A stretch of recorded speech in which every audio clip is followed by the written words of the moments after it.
A city can be erased from history, only to be found perfectly intact 1,000 years later. This is the profound mystery of the lost cities that did not crumble into dust, but instead survived underground, preserved in a state of suspended animation. While surface ruins are worn away by wind and rain, these buried settlements offer us a direct window into the past, their streets, homes, and daily objects frozen in time. In this exploration, you will learn the precise, often surprising formula that transforms catastrophe into a time capsule. What combination of disaster, geology, and sheer luck can seal an entire urban world away from the ravages of centuries? And why does a city have to be completely forgotten in order to be saved? The answer lies not in magic, but in a delicate balance of natural forces. What do you believe is the most important thing a civilization leaves behind?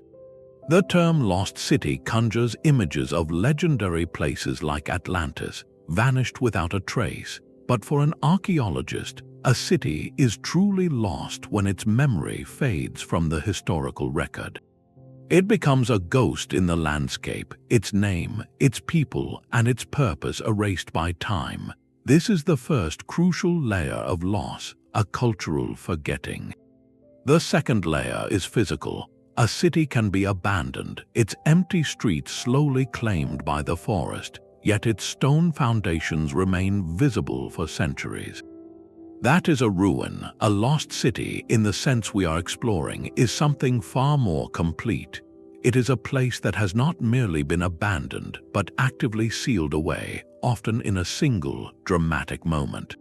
Its survival for thousands of years is not a passive accident of being old, but a direct result of the very event that destroyed it. The catastrophe becomes a preservative. A volcanic eruption does not just bury a town, it encapsulates it in a protective shell of ash. A landslide does not just crush a village, it shields it from erosion and scavengers. A rising water table does not just flood a city, it creates an oxygen-free environment where wood and fabric cannot decay. So when we speak of these cities surviving, we must reframe our understanding of the disasters that befell them.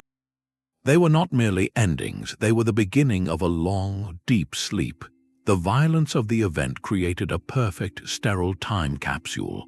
This paradox is at the heart of their preservation.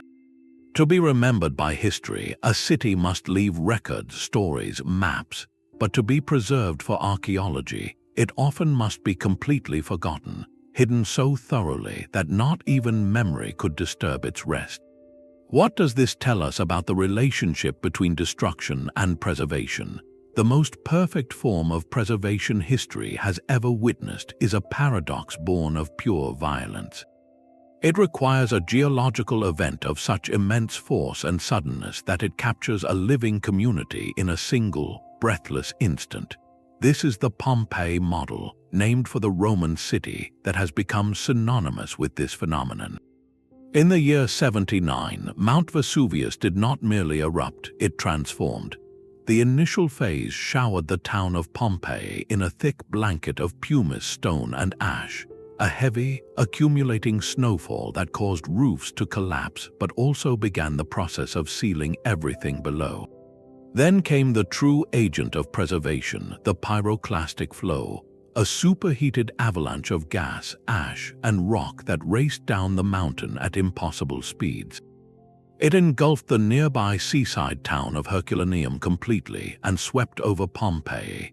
This flow, reaching temperatures that could instantly turn organic matter to carbon, did something extraordinary. It killed, but it also created a perfect mold. As the material settled and cooled, it hardened into an airtight shell over both cities. This shell was the key. It locked out the two great enemies of antiquity, oxygen and moisture, which cause wood to rot, metal to corrode, and paint to flake away. Within this sterile tomb, the most fragile elements of daily life were saved. Vibrant frescoes on dining room walls retained their color, Wooden furniture, loaves of bread, and even wax writing tablets survived in recognizable form.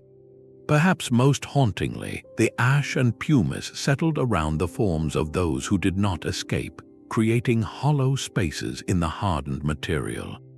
Centuries later, archaeologists carefully poured plaster into these cavities, revealing the precise, poignant shapes of individuals in their final moments, a practice that offers a deeply human connection but is approached with the utmost respect by researchers focused on understanding the event rather than sensationalizing it.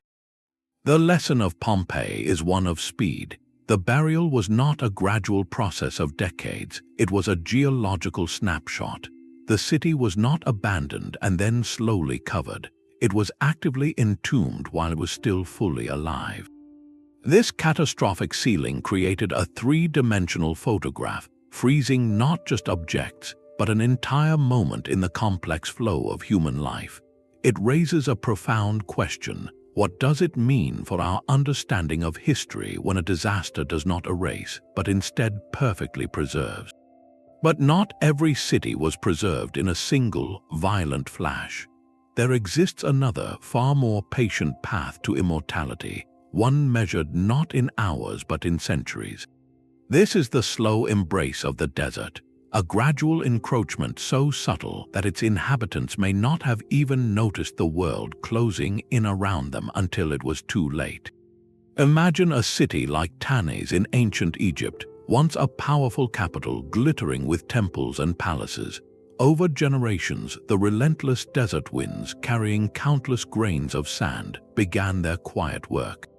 It was not a storm that buried Tanis, but a whisper repeated day after day, year after year. A dune would form against a temple wall. The wind would sculpt it, shift it, and eventually that wall would vanish from sight. The process was so slow it was geological, not historical. A family might live in the same house for 5 generations, each one sweeping a little more sand from the doorway than the last, until finally the task was abandoned. This gradual burial, however, created a different kind of time capsule. Unlike the sterile, airtight seal of volcanic ash, sand is porous. It allows some moisture and air to circulate, but it does something vitally important: it stabilizes. By completely covering a structure, sand protects it from its greatest surface enemy, the wind.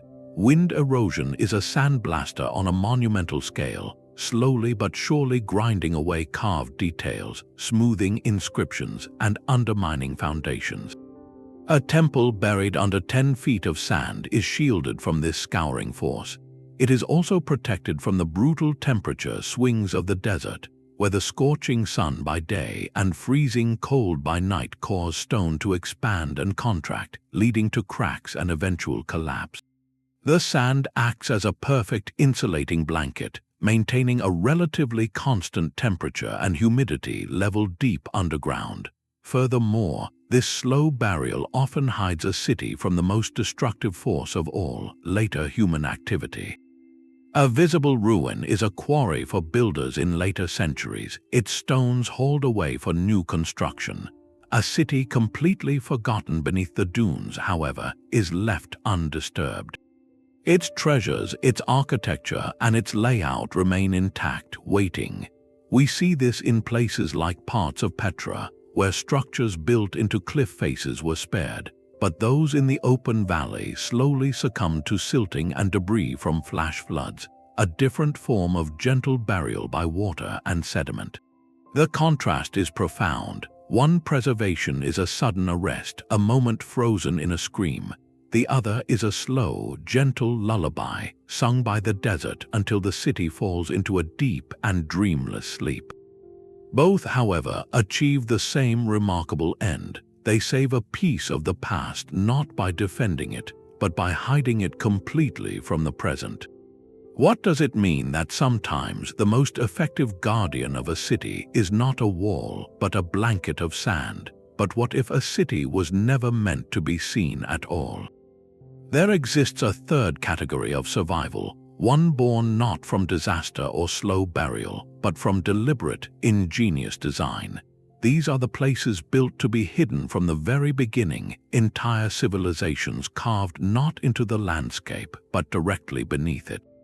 The most breathtaking example lies in the heart of Turkey's Cappadocia region, a place of surreal, wind-sculpted rock formations. Here, ancient builders did not construct upward but downward into the soft, malleable volcanic rock known as tuff. The result was Derinkuyu, an underground metropolis of staggering complexity.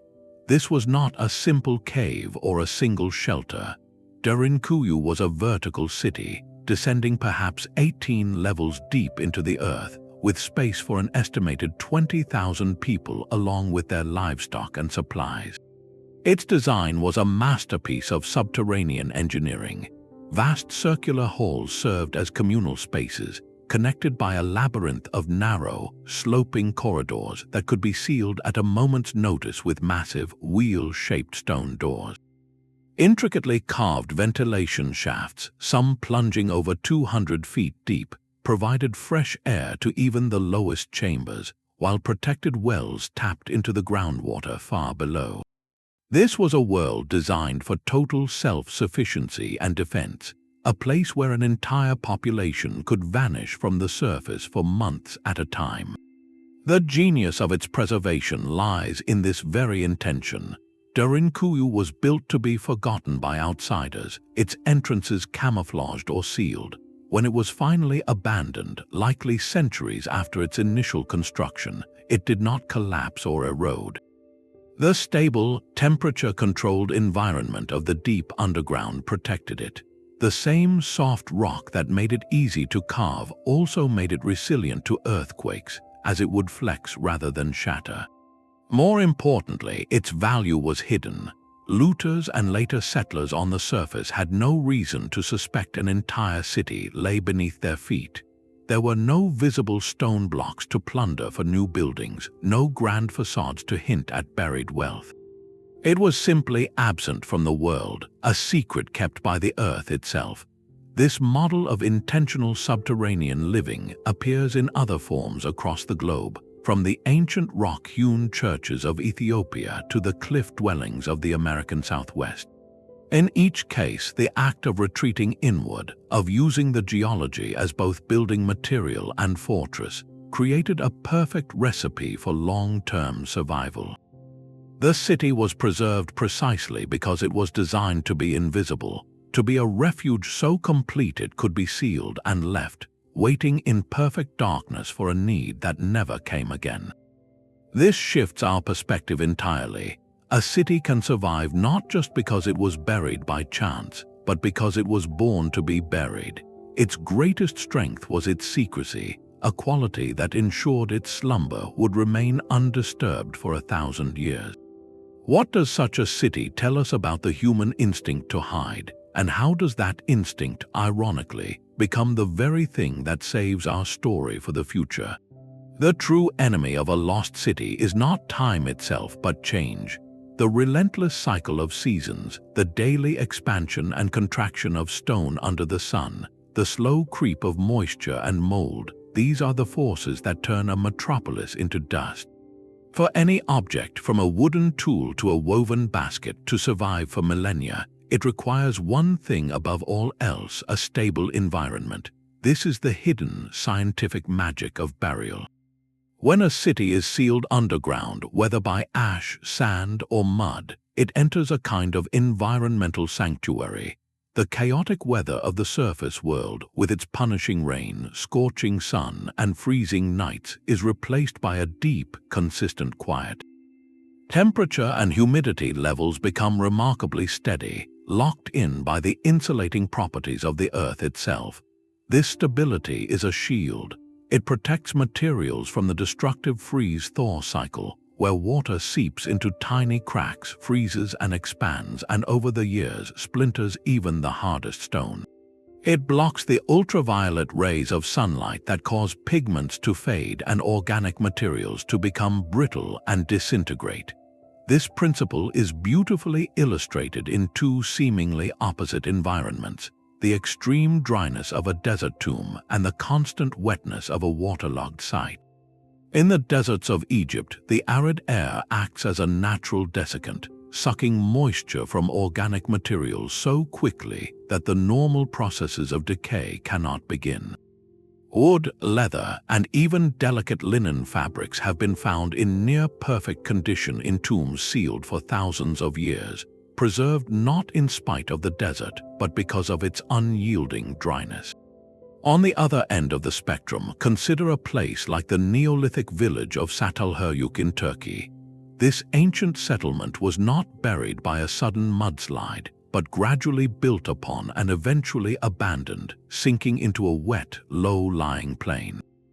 The mud and rising water table created an oxygen-free environment, a place where the bacteria and fungi that normally consume wood and textiles cannot survive. In this perpetually waterlogged state, even the most fragile organic remains, from wooden bowls to woven mats, were protected from decay. The mud was not a destroyer but a preservative, maintaining a constant, cool, and anaerobic climate that defied time. This is the core scientific truth behind these urban time capsules. Preservation is not a mystery of stasis, but a victory over fluctuation. The Earth, in its quiet embrace, provides a microclimate of remarkable consistency. Whether through absolute dryness or total saturation, the goal is the same: to remove the variables, to still the pendulum of environmental change. So when we marvel at a 2,000-year-old wooden comb or a fragment of brightly dyed cloth, we are not just looking at an artifact, we are witnessing the result of a perfect, accidental equilibrium. What does this delicate balance tell us about the fragility of the things we leave behind, and the specific, rare conditions required for them to whisper their stories to a future they could never have imagined? A stable environment does more than just mute the weather, it silences life itself. The vibrant, teeming world of organisms that recycle our world, the bacteria, fungi, and insects that break down fallen trees and consume forgotten cloth, are the primary agents of decay. For a lost city to survive, this biological workforce must be stopped in its tracks. The most effective way to achieve this is not through poison or cold, but through the simple, profound exclusion of a single element: oxygen. In an oxygen-rich environment, the processes of aerobic decay are relentless. But when a site is buried in a specific way, that oxygen supply is cut off, creating what scientists call an anaerobic environment. In this state, the microscopic decomposers that rely on oxygen to live and function simply cannot survive. They go dormant or they perish, and the process of breakdown grinds to a halt. This is the hidden chemical secret behind some of the most astonishing preservations. Consider the remarkable site of Must Farm in Cambridgeshire, England, often called Britain's Pompeii. This was a Bronze Age settlement not destroyed by fire or volcano, but by a domestic accident. A cluster of roundhouses built on stilts over a river channel caught fire. The burning structures collapsed into the slow-moving, muddy water below and were instantly smothered. The water was shallow, but the fine silt and clay that settled over the wreckage created a perfect, airtight seal. This waterlogged, muddy tomb became an oxygen-free vault. Within it, the most ordinary and perishable items of daily life were saved from the march of time. Wooden posts, woven baskets, finely crafted textiles, and even remnants of a meal, like a bowl of porridge with a wooden spoon still resting inside, were preserved in stunning detail. The water itself was not the preserver, rather, it was the medium that allowed the mud to form its impermeable seal, locking out the air. This stands in stark contrast to what happens on the surface. A wooden tool left in the open is first attacked by insects, then weathered by sun and rain, and finally consumed by fungi and bacteria, returning to the soil within a few short years. At Must Farm, that same wooden tool, plunged into a muddy, anaerobic grave, was held in a state of perfect pause. The absence of biological activity meant that the very structure of the wood, down to the tool marks left by the craftsperson, remained intact. It is a poignant reminder that the things we lose are not always gone, they are often transformed. The same natural forces that reclaim a surface object in a decade can, under the right buried conditions, protect its twin for 3,000. This invisible war against decay, waged in the silent, airless dark beneath our feet, is what allows us to recover not just the stones of a city, but its soul, the fragile, everyday objects that tell the true story of how its people lived. What does it mean that the key to saving the past is not to fight nature's cycles, but to find a place where those cycles simply stop? Yet the greatest threat to an ancient city was never the elements. It was the people who came after. A visible ruin is not a monument, it is a resource. For centuries, the most common fate of a derelict city was to become a quarry. Its cut stones were prized building materials, its metal fittings were melted down, and its very ground was plowed for new fields. This is why being lost, being completely forgotten, was so often the only way a city could survive intact. Burial provided the ultimate camouflage. It hid a settlement not just from weather, but from the relentless, practical needs of subsequent generations. Consider the fate of Roman Britain. When the Roman legions withdrew in the early 5th century, they left behind a network of sophisticated towns, complete with stone walls, bathhouses, and villas. In the centuries that followed, many of these sites were systematically dismantled. Their stones were hauled away to build medieval churches, castles, and farm walls. The great fortress of Hadrian's Wall, for instance, became a convenient roadside quarry for 1,000 years. But then there is Ventus Silorum, modern-day Cerwent in Wales. This was a regional capital for the local Silures tribe under Roman rule, a bustling market town with a forum, temples, and comfortable townhouses. Unlike other Roman towns built upon by later cities, Cerwent's story took a different turn. After its abandonment, the site was not built over. Instead, it was slowly, gently buried under layers of rich agricultural soil. Farmers plowed their fields right over the hidden streets, unaware of the meticulously planned city lying just beneath the surface. This blanket of earth, accumulated over generations, performed a vital service. It concealed the city's valuable stonework from view. There were no obvious ruins above ground to attract the attention of a medieval mason looking for pre-cut blocks. The town's entire layout, its property boundaries, its road network, and the foundations of its buildings were preserved in situ, frozen in the exact arrangement its last inhabitants knew. When archaeologists finally began excavating, they did not find a jumble of recycled stones. They found a complete urban blueprint, a ghostly map of Roman life waiting to be read in the soil. The contrast is stark. A city remembered and accessible is often a city picked apart, its history literally carted away one stone at a time. A city forgotten and buried, however, is granted a reprieve. It sleeps through the centuries of human activity that would have consumed it, hidden under a protective layer of obscurity. Its survival is a direct result of its disappearance from human memory. This presents us with a profound irony. For a city to live on for future discovery, it first had to die to the world that came after it. What does this say about our own legacy and what we might inadvertently preserve simply by forgetting? Yet this protective cloak of earth is not the only sanctuary. For some cities, the ultimate preserver is not the ground, but the water itself. The sea, so often a symbol of erosion and loss, can become a perfect, silent museum. When a city slips beneath the waves, whether by a sudden tectonic collapse or the slow, relentless rise of sea levels, it enters a realm of remarkable preservation. The key, once again, is the exclusion of oxygen. Water, especially when still and laden with fine silt, can create an anaerobic tomb more effective than any desert dune. Consider the ancient harbors of Alexandria in Egypt. The great city of Alexander and Cleopatra was not lost to the desert, but to the Mediterranean.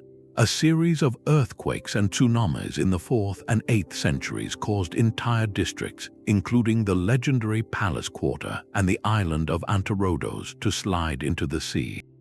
There, under a blanket of sediment and water, the ruins were protected from the looting and recycling that devastated the city on land. The saltwater environment, while corrosive to some metals, created stable conditions for stone and pottery. More delicate materials, however, often find their sanctuary in freshwater.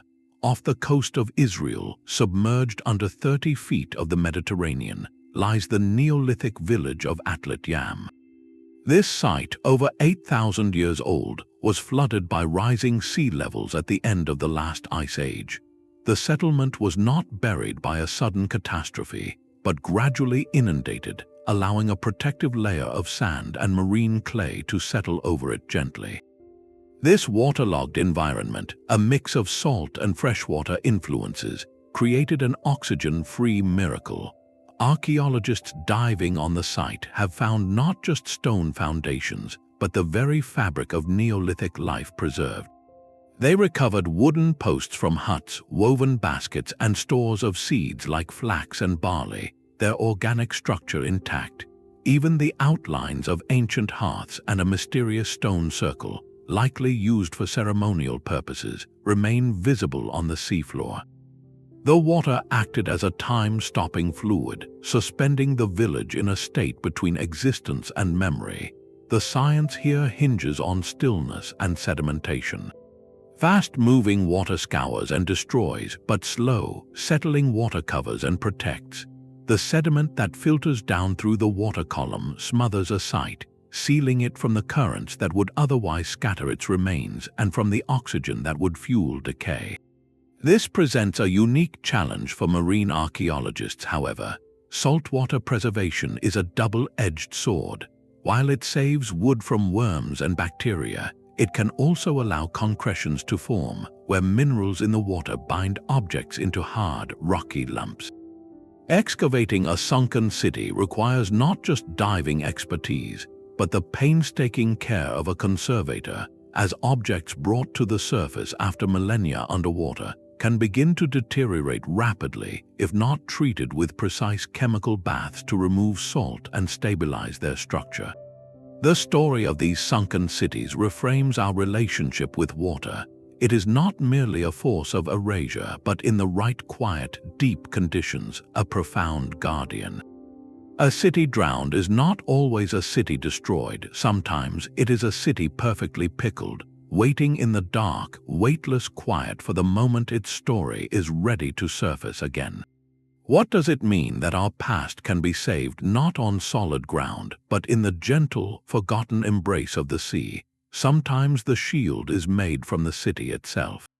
This is the paradoxical story of architectural collapse, where the very act of a building falling in on itself can become the first step toward its preservation for thousands of years. Instead of a single, violent burial from the outside, imagine a slow, internal settling, a gentle folding of a community back into the earth from which it was built. This process creates one of archaeology's most revealing landscapes, the tell. A tell is not a natural hill, but a man-made one, an artificial mound built up over centuries by the continuous cycle of construction, collapse, and rebuilding. At the heart of this phenomenon is a simple, resilient building material, mud brick. In the ancient Near East, from Turkey to Mesopotamia, cities were often built not of stone, but of sun-dried bricks made from mud and straw. These structures were sturdy and practical, but they had a lifespan. Heavy rains could erode walls, roofs made of timber and mud would eventually sag, and after a generation or two, a house might simply become unstable. When this happened, the response was often pragmatic and profound. Rather than clear away the rubble, the inhabitants would level what remained of the walls, fill in the rooms, and use this compacted platform as the foundation for a new house directly atop the old one. This is the cycle witnessed at remarkable sites like Çatalhöyük in Turkey, one of the world's earliest known proto-cities. Here, for over 1,000 years, the community practiced a unique form of architectural rebirth. When a mud-brick dwelling reached the end of its life, it was carefully prepared for its next role. Its roof and upper walls were often intentionally collapsed inward. The old floor was scrupulously cleaned of debris, and then a new layer of clean clay plaster was spread over the entire space, sealing the past beneath a smooth, fresh surface. Only then would new brick walls rise, following a similar floor plan, creating a new home literally growing from the bones of the old. With each generation, the ground level of the entire settlement rose a little higher. Over centuries, this relentless, cyclical process of building, living, abandoning, and rebuilding transformed the flat plain into a massive, layered mound. Each collapsed home became a time capsule, sealed not by volcanic ash or desert sand, but by the next generation's floor.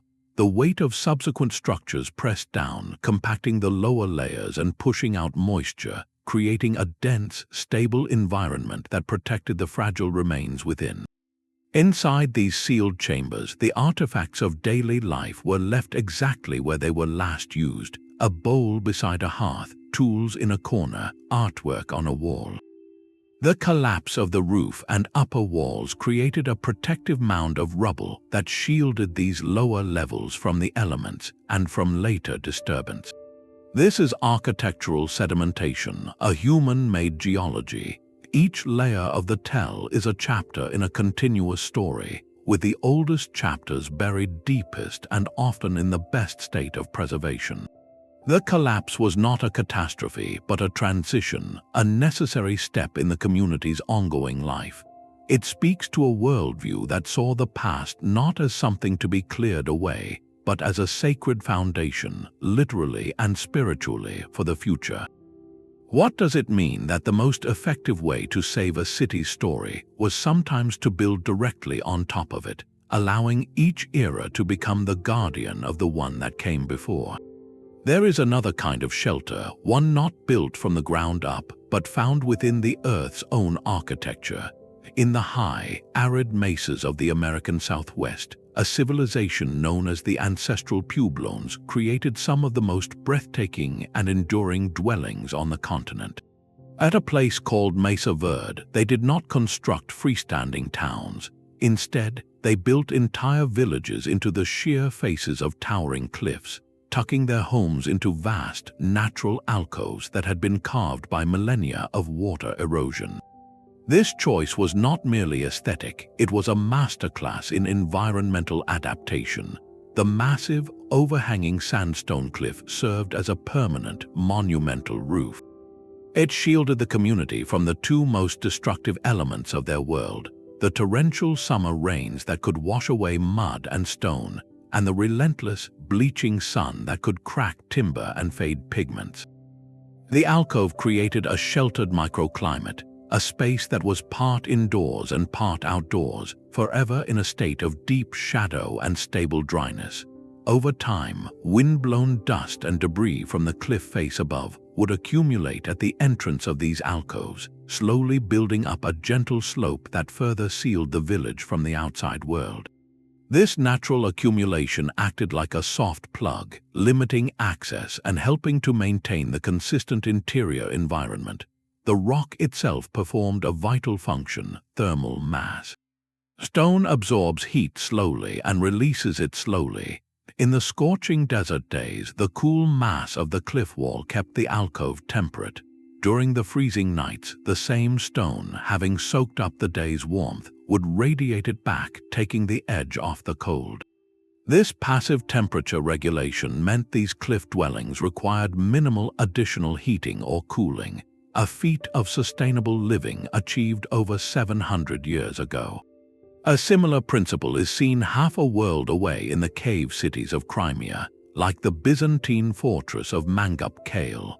Here, entire communities carved dwellings, churches, and storage chambers directly into the soft limestone cliffs of an isolated plateau.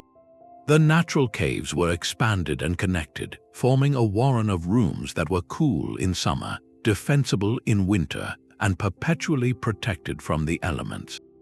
In both cases, the city did not fight the landscape, it married it. The survival of these places owes everything to this symbiotic relationship. The rock was not just a site, it was a partner in preservation, a geological guardian that provided shelter, stability, and a perfect, steady climate for centuries. When such a site was finally abandoned, the natural processes that had once protected it often completed the task of concealment. Dust settled, vegetation grew over trails, and the silent cliff face once again appeared as an untouched part of the wilderness, guarding its secrets in plain sight. What does it reveal about human ingenuity when the greatest architectural achievement is to simply listen to the land and build within the shelter it has already provided? But the final, decisive act is not the disaster nor the slow burial, it is the moment of leaving. A city preserved is a city abandoned, and the nature of that departure leaves its own indelible fingerprint on the ruins. When inhabitants have the luxury of an organized retreat, they take their valuables with them. They pack their tools, their heirlooms, their portable wealth. What remains are the shells of buildings swept clean of life's intimate clutter. This is a useful ruin for an archaeologist, but it is a silent one, its stories muted.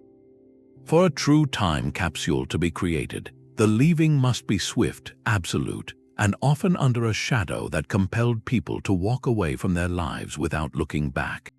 In these moments, the rhythm of daily existence is frozen mid-beat. A pot stays on the hearth, a tool rests on a workbench, a child's toy lies forgotten in a corner. This is the archaeology of interruption, and it offers a raw, poignant honesty that a carefully emptied city never can. Consider the Neolithic village of Skara Brae, perched on the wind-scoured coast of Orkney, Scotland. For centuries, this tight-knit community of stone houses connected by covered passageways thrived. Then, around 2500 BCE, something happened. The evidence suggests it was not a violent invasion or a sudden cataclysm like a fire. Instead, it appears a devastating storm, perhaps part of a worsening climatic shift, slammed the coast. The village, already partially sheltered by an ancient midden or rubbish heap, was rapidly inundated by wind-blown sand. This was not the slow desertification of Tanis, but a relatively quick entombment. Faced with homes filling with sand, roofs straining under the weight, and a transformed, inhospitable landscape, the people made a collective decision. They gathered what they could carry and left, likely in a matter of days or weeks. They did not have time, or perhaps even the will, to salvage everything. What they left behind was a perfectly preserved slice of Stone Age life. Because the sand moved in quickly, it filled the spaces gently, supporting the stone furniture rather than crushing it.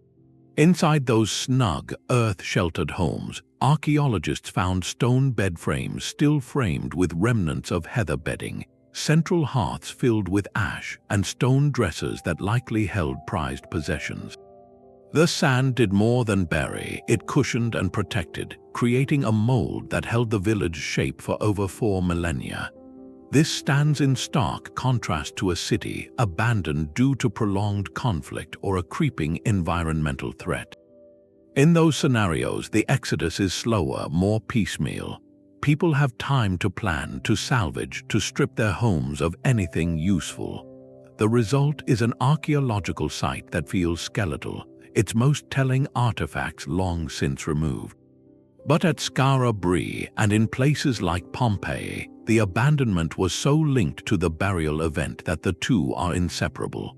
The storm caused the sand drift, which forced the abandonment, which in turn left the village intact for the sand to preserve. It is a perfect tragic circle. Other pressures could force similar rapid departures. A community fleeing an advancing army would not pause to pack their kitchenware.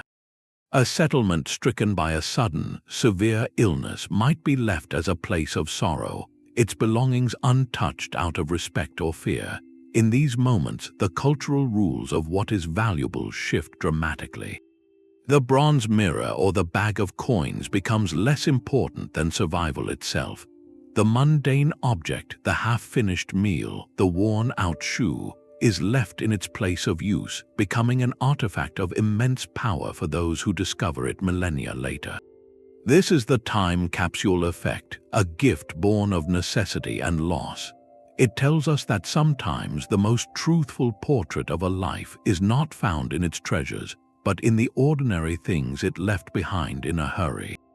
What does a community choose to carry when everything familiar is slipping away? And what do those abandoned objects say about the moment the world changed? Climate itself can be the quiet architect of a time capsule. We often see history's great shifts in climate as agents of collapse, ending civilizations through drought or flood. Yet these same planetary changes have also been master preservers, operating on a scale so vast and slow it escapes human notice until centuries later. A gradual shift towards greater aridity, unfolding over hundreds of years, does not merely challenge a society, it can actively entomb its legacy. The great sand seas that buried cities like Tanis or Yuba were not the product of a single storm, but of a long, persistent drying trend. As rainfall patterns shifted and vegetation died back, the loose soil, no longer held in place by roots, was picked up by the wind. This airborne sediment became a gentle, relentless snowfall of sand, accumulating year after year against mud-brick walls. The very process that made the land uninhabitable, desertification, also provided the perfect material for burial and protection. The city was not attacked, it was simply put to bed by the changing world around it, preserved under a blanket woven by the altered climate itself. Conversely, a cooling period and the growth of continental ice sheets can cause sea levels to fall, exposing land bridges and coastal plains. This process famously revealed the now submerged landscape of Doggerland, which once connected Britain to mainland Europe, offering archaeologists a lost prehistoric world. But while one area is exposed, another is often saved. A receding shoreline can leave former ports and coastal settlements high and dry, stranded inland and subsequently buried under wind-blown silt or forest growth, sheltered from the corrosive power of the sea. The climate does not act with intention, it simply sets new environmental conditions. Human communities adapt, move, or falter under these new rules. The places they leave behind then become subject to these new climatic regimes, which may, by sheer coincidence, be perfect for preservation. A wetland that dries out slowly will preserve organic materials in its peaty soil. A lake that shrinks may leave a village site encased in thick, protective clay. This complex dance means that the same climatic event that spells the end for one way of life can be the beginning of an archaeological miracle for the future.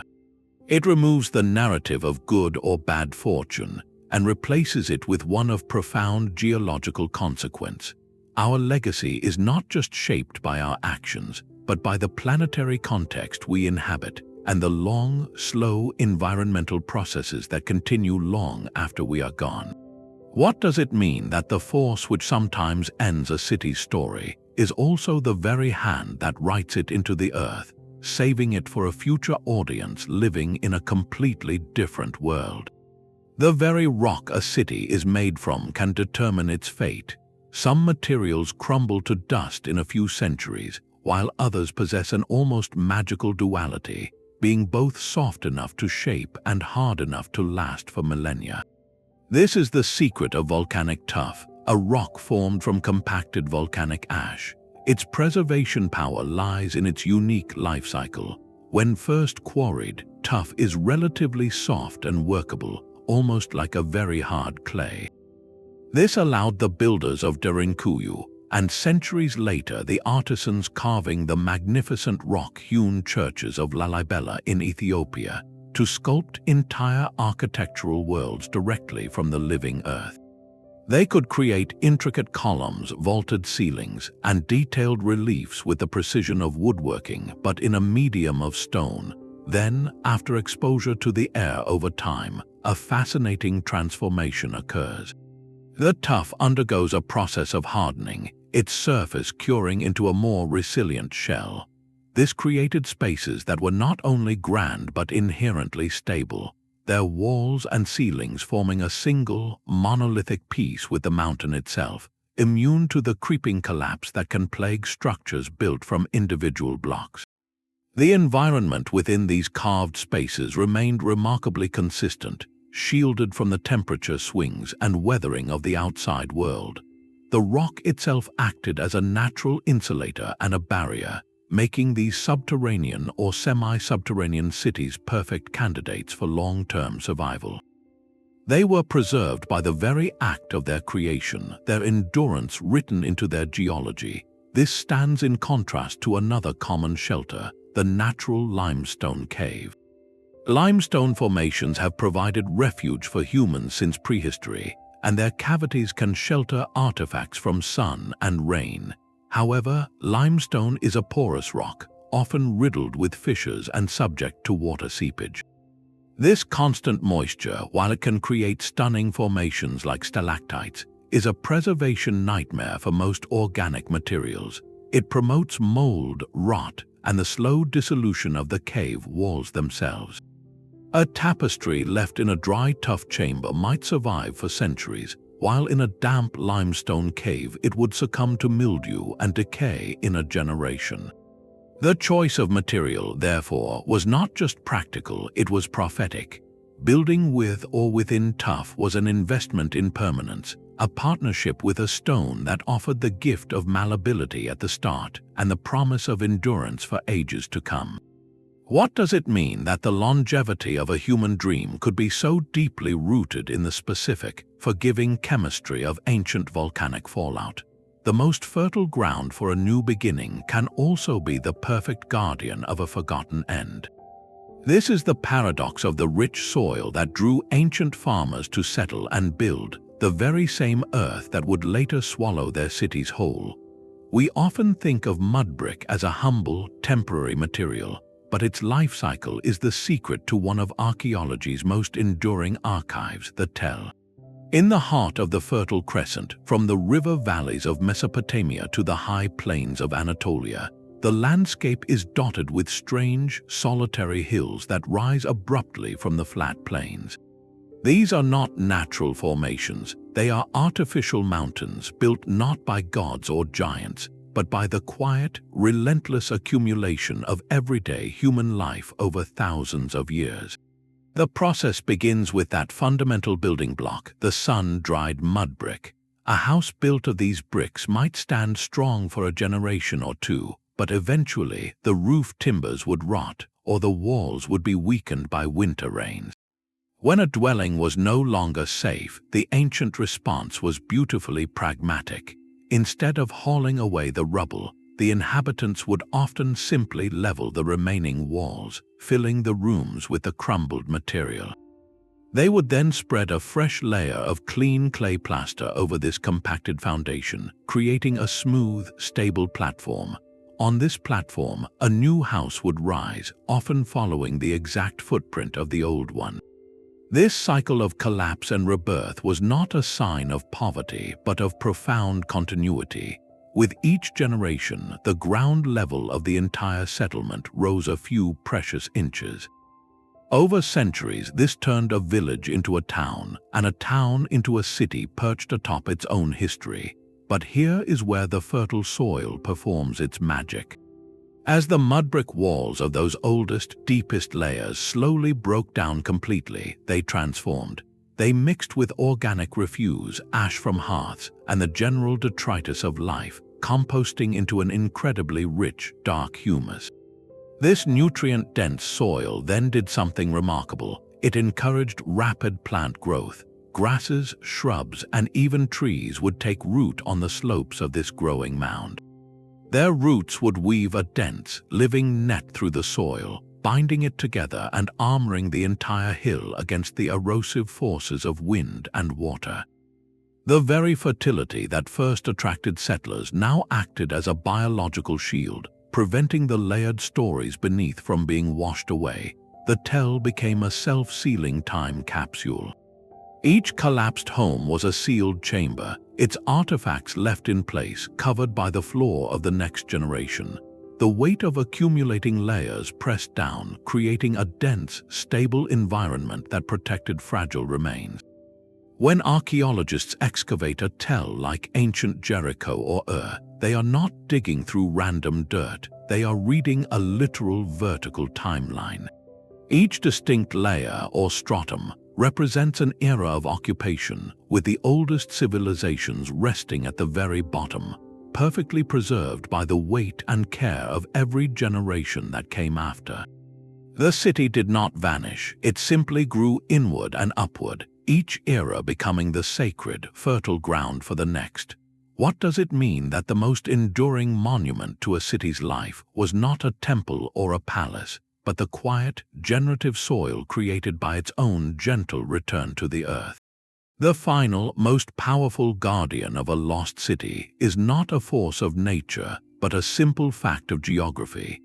Distance and difficulty can create a shield as impenetrable as any layer of volcanic ash.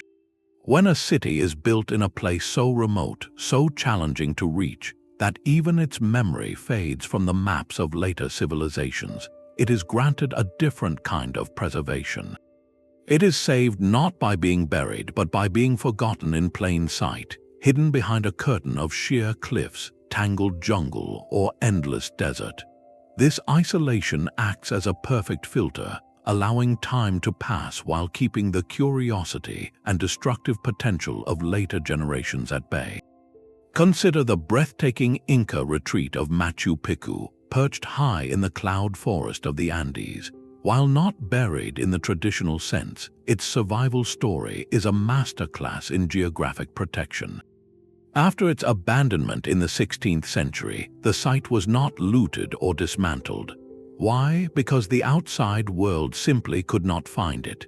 The steep, treacherous slopes of the mountains and the dense, rapidly growing vegetation of the jungle performed a miraculous function. Vines and trees did not crush the stonework, they embraced it. Roots gently pried apart mortarless joints, but the massive granite blocks themselves were too heavy to move. More importantly, this green shroud camouflaged the entire city. From the air or even from a nearby ridge, it became an indistinguishable part of the mountainside. The jungle was not an enemy here. It was a preservationist, growing over the terraces and temples to form a living, breathing roof that protected the structures from the worst of the erosion and shielded them from view.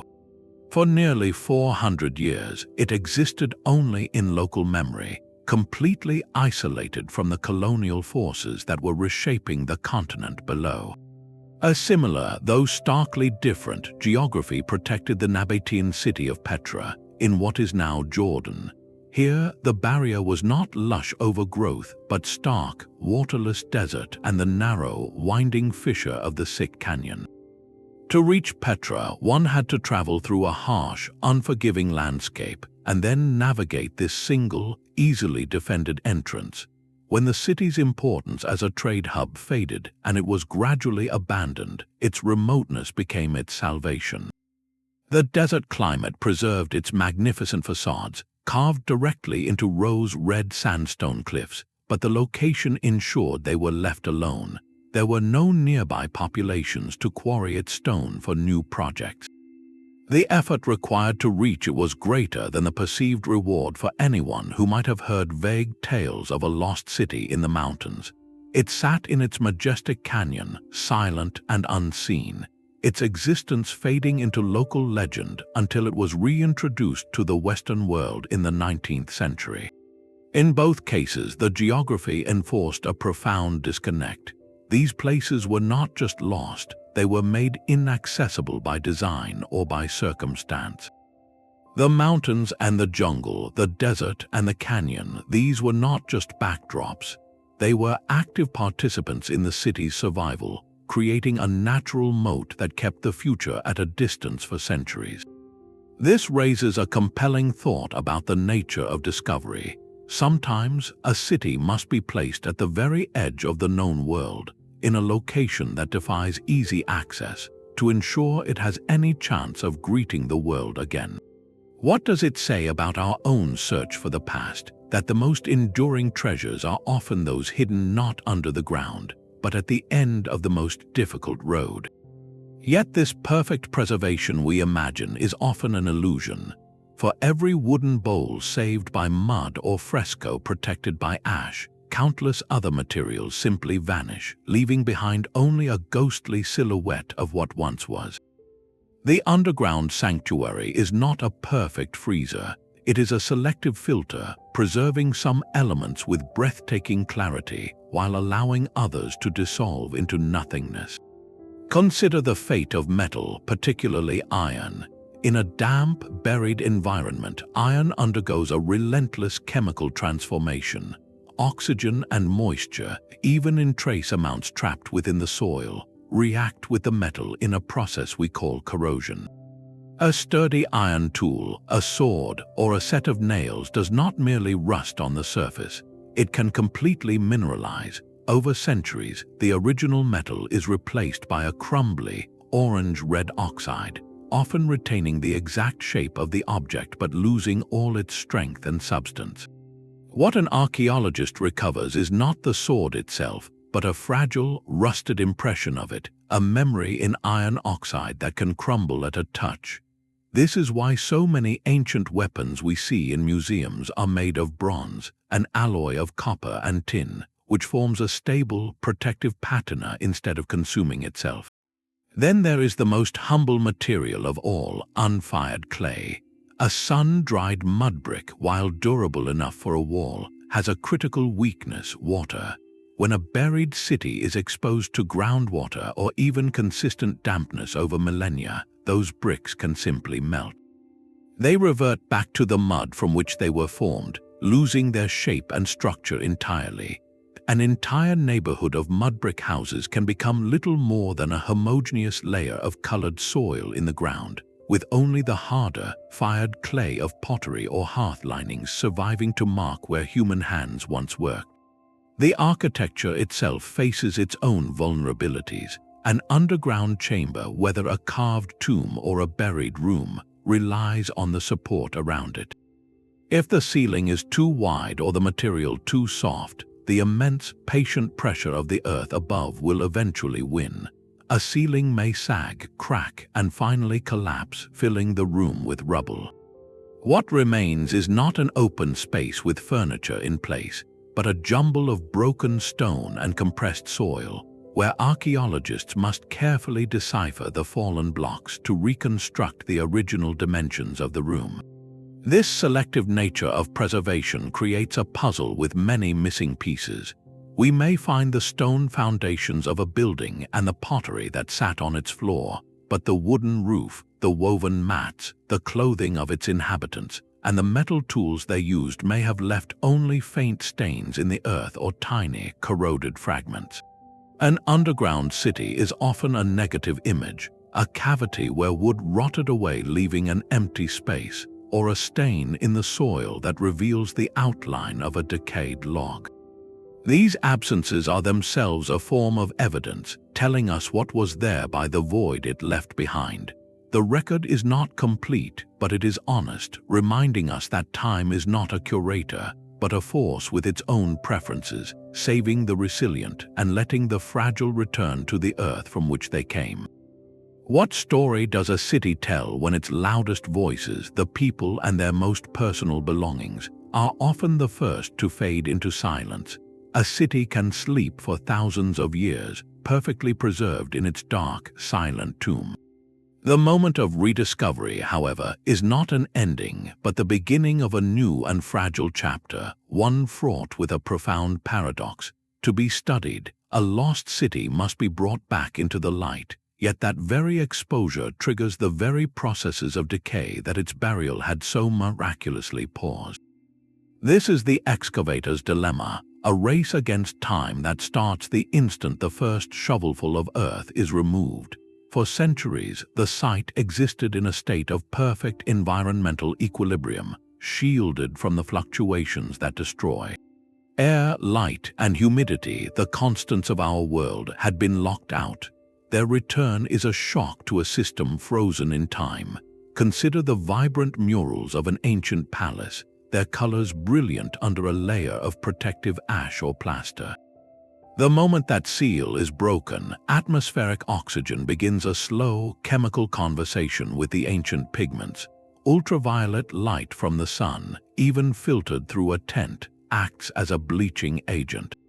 What took a volcano seconds to protect can begin to fade in a matter of days or weeks, the once vivid scenes softening into ghostly impressions before the archaeologist's eyes.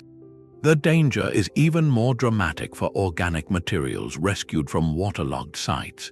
A piece of wood that has rested in an oxygen-free bog or silt for 3,000 years can look perfectly solid when lifted from the mud. But as the water within its cellular structure drains away and is replaced by air, the wood can literally collapse upon itself, shrinking, warping, and cracking into useless fragments within hours. The preservation that took millennia is undone in an afternoon.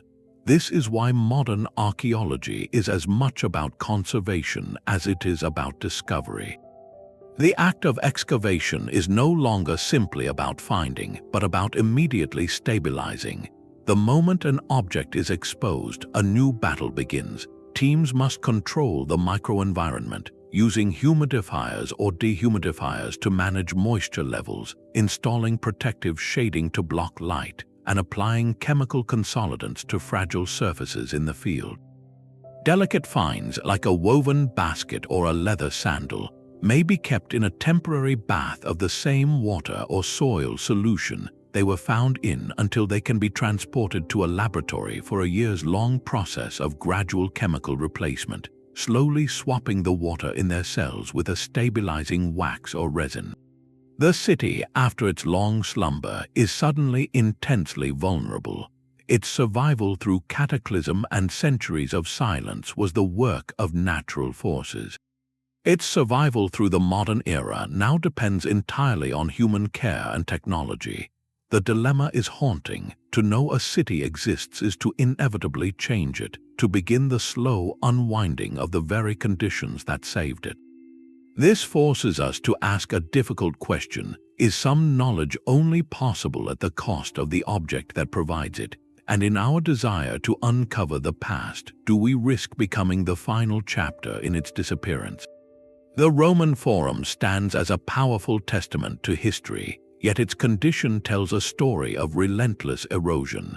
Exposed to the open sky for 2,000 years, its marble columns have been scoured by wind-blown grit, a slow natural sandblasting that softens inscriptions and rounds sharp edges.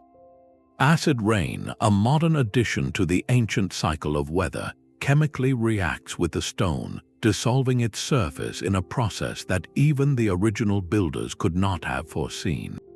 Plant life, from tiny lichens to the insistent roots of trees, works its way into the smallest cracks, prying apart mortar and stone as they grow. Perhaps most tellingly, the Forum is not a complete city, but a collection of fragments. For centuries, it served as a convenient quarry. Its precisely cut travertine blocks were hauled away to build Renaissance palaces and Baroque churches. Bronze clamps were melted down, statues were repurposed, and valuable materials were stripped away by generations who saw not an archaeological site, but a resource. The Forum survives as a majestic skeleton, its grand outline visible but the vibrant skin of its daily life. The painted walls, the wooden market stalls, the clutter of households vanished long ago. Contrast this with Pompeii, a city that met a far more violent end but gained a miraculous reprieve. The volcanic ash that fell in the year 79 created an immediate hermetic seal. This single event shielded the city from every degrading force that assailed the Forum. Weathering stopped the moment the last pumice stone settled. No rain touched its frescoes, no wind scoured its walls. Pollution was impossible in that sterile, airtight tomb. The destructive force of plant roots was irrelevant, as nothing could grow in the dark, compacted ash. Most significantly, theft and recycling ceased entirely. The city was hidden so completely that it was forgotten, its location and even its name lost to time. There were no medieval builders to cart away its stones for new projects, no treasure hunters to loot its bronze statues. The very catastrophe that destroyed it became its ultimate guardian, freezing a living community in a state of suspended animation. Where the Forum offers us a grand but empty stage, Pompeii presents a furnished set with props still in place. We see the carbonized loaf of bread in the bakery, the jars of fish sauce in the pantry, the political graffiti scrawled on a wall. The protective power of burial is not merely about saving stone, but about saving context. It preserves the humble alongside the heroic, the mundane evidence that truly explains how people lived. This is the core argument crystallized. A surface ruin is history weathered down to its most durable bones. A buried city is history with its flesh and blood still intact, saved by the very earth that swallowed it. What we learn from a skeleton is anatomy, but what we learn from a preserved body is a life. So we arrive at a quiet formula, a recipe written not in any ancient text but in the silent language of geology, climate, and chance. The survival of a lost city is not a single miracle, but the rare convergence of several protective conditions, each one a layer in an invisible shield. First, the seal. Whether in the blinding instant of a pyroclastic flow or the patient centuries of drifting sand, the city must be completely encapsulated. This burial must be rapid enough to prevent looting and salvage, or so total that it conceals all value from later eyes. It is the initial act of concealment that starts the clock on preservation. Second, the environment within that seal must achieve a profound stability. This is the creation of a lasting microclimate. It may be the absolute, desiccating dryness of a desert tomb, the cool, oxygen-free saturation of a waterlogged bog, or the perfectly temperate, still air of a deep cave or an insulated alcove. The goal is to eliminate fluctuation, to still the pendulum of temperature and humidity that, over time, dismantles everything it touches. Third, this stable environment must exclude the agents of biological decay. By removing oxygen or maintaining extreme dryness, it puts the microscopic world of bacteria and fungi into a permanent slumber. Without these unseen recyclers, wood does not rot, textiles do not disintegrate, and leather does not crumble. The city is spared not just from weather, but from life itself. Fourth, the seal must provide protection from subsequent human activity. The most perfect geological preservation can be undone in a week by stone robbers or treasure hunters. A city survives best when it is forgotten, when the landscape itself or the depth of its burial makes it more trouble to find than it is worth. Finally, the materials of the city itself must be compatible with its chosen tomb. Mudbrick melts in a wet environment, while timber thrives in an anaerobic one. A city carved from volcanic tuff is preserved by the very act of its creation, while one built of limestone may slowly dissolve in its own damp shelter. These are not separate items on a checklist, but interlocking parts of a single, delicate system. When they align, something extraordinary happens. Time, for that one buried place, does not march forward in its usual linear way. It enters a state of pause. The relentless processes of change that govern our surface world are suspended. The city is granted a reprieve, not from history, but from entropy. It exists in a bubble of arrested decay, waiting in the dark.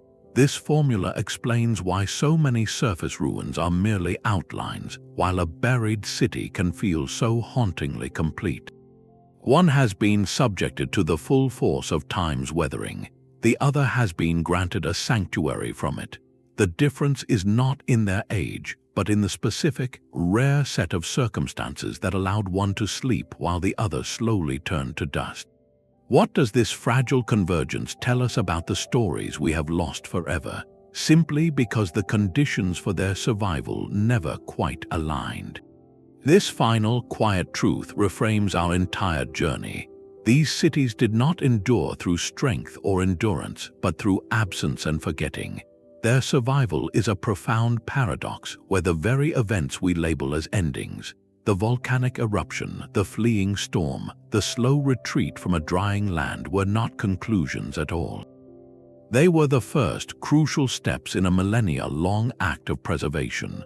To be saved, a city first had to be lost completely and utterly to the world that came after it. Its stones had to vanish from memory so they would not be hauled away for new construction. Its streets had to be buried so they would not be walked by new generations. The catastrophe that sealed its fate was, in a heartbreaking twist, the same force that granted it immortality. It is the ultimate historical irony that sometimes a community must cease to be a living place in order to become a permanent record.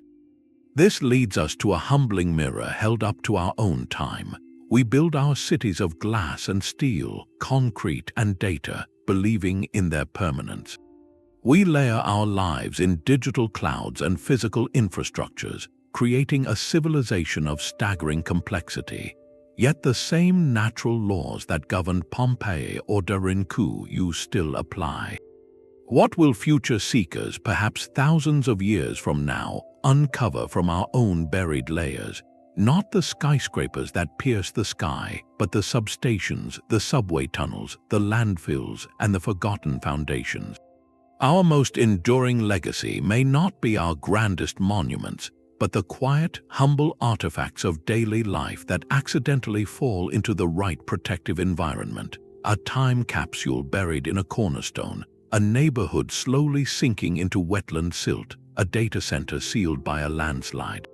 Our story will be told not by what we intended to leave behind, but by what was forgotten and fortuitously saved. The silent, sleeping cities remind us that history is not only written by the victorious, but also preserved by the vanished. Their survival is a gift of contingency, a fragile alignment of disaster and geology that we are only now learning to interpret. If you wish to walk these silent streets yourself, to stand in the shadow of a buried wall or peer into a sunken courtyard, that journey is closer than you think. Extraordinary digital archives and virtual tours now allow you to explore many of these sites from anywhere in the world. You can navigate the three-dimensional scans of ancient caves, fly over laser-mapped jungle ruins, or take a panoramic walk through an excavated Roman home. The discovery continues, and you are invited to be a part of it. Seek out those portals and look with new eyes at the ground beneath your feet, for every layer of earth holds a story waiting to be awakened.